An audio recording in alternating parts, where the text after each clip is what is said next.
I love when the universe, just throws us a complete curveball. It forces us to admit we really don't know everything.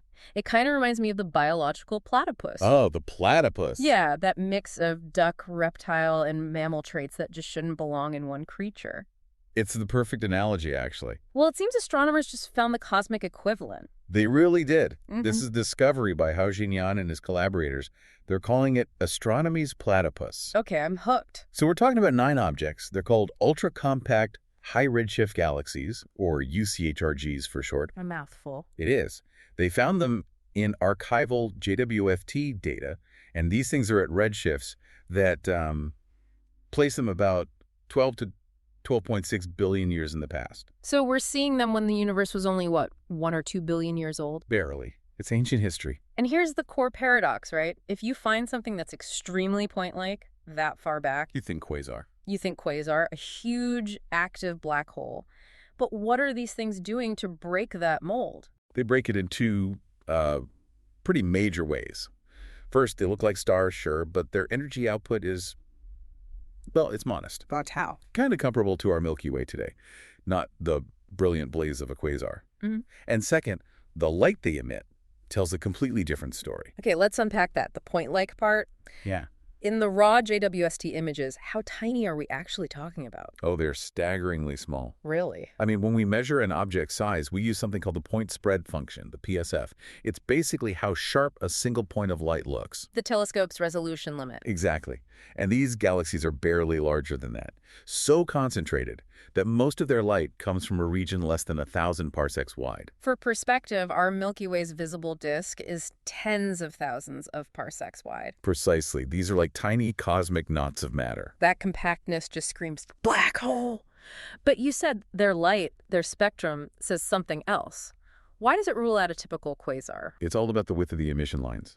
When a black hole is feeding, the gas swirling around it is moving chaotically at thousands of kilometers per second. That motion smears the light out, creating really broad spectral lines. And these don't have that. Not at all. These platypus objects have very narrow emission lines. It suggests much calmer, more organized motions, only a few hundred kilometers per second. So that just immediately rules out the typical broadline quasar idea. Right.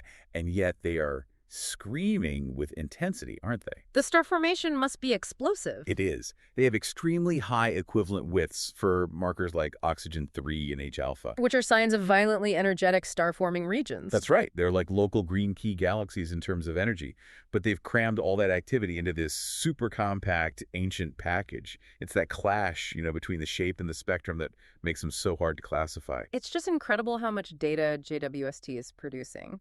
You're trying to classify objects based on 2 totally conflicting data sets? And you have to synthesize it all so quickly to keep up. Yeah. It really speaks to the need for advanced systems to manage it all.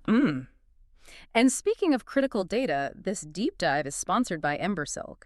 If you or your organization needs help with those kinds of advanced systems, we're talking AI training, automation, integration, or software development, Embersilk has the expertise. They can help you uncover where AI agents could make the most impact for your business. Don't drown in data, automate your ascent. Just check out embersilk.com for your AI needs. A very fitting sponsor. So diving back into our compact galaxies, the leading idea is that they are these extremely young, hyper-efficient, star-forming cores. What does that mean for, the big picture of cosmic evolution? I think this is the most exciting part. It suggests a previously unrecognized phase in how galaxies form. Whole new phase. Yes. For a long time, we focused on the chaotic merger model, where early galaxies were built by these aggressive, violent collisions. Right, smashing together. Yeah. But if these are purely star-forming cores, they must have formed in a quiet way, perhaps through a monolithic collapse.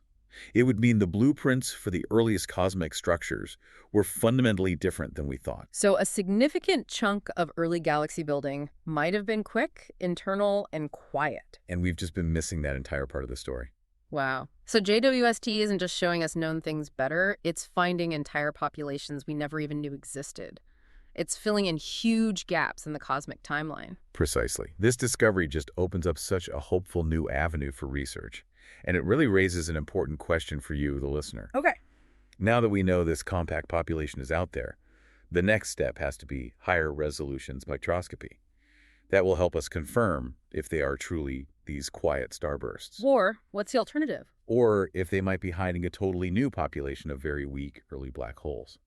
And either way, finding out will totally change our understanding of how the very first building blocks of our universe came to be. What a fantastic place to leave it.